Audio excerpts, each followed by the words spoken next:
Ngayon masyadong pale yung kanyang lipstick. Para magkabuhay yung kanyang lips, lalagyan natin ng konting color or lipstick. Paano maglagay? So, ganito lang.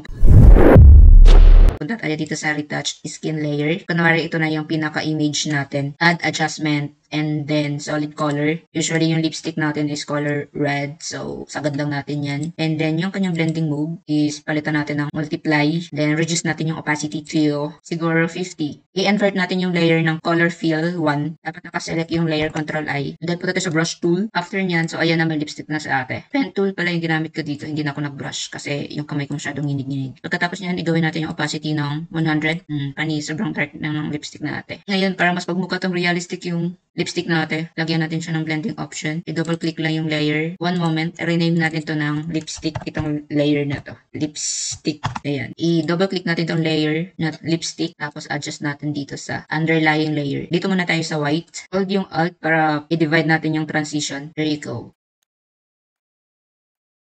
And ganyan. Tapos dito naman sa itim.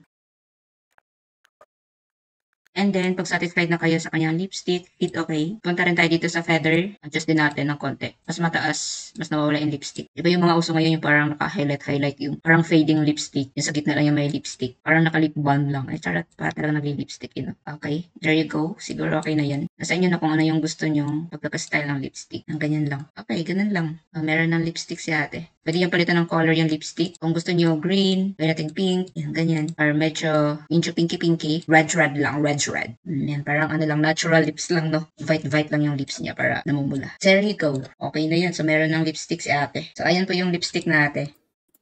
Merong lipstick, kulang lipstick. Yan na yung final outlook. Ganda na niya. Charot, natanggal yung mga pimples.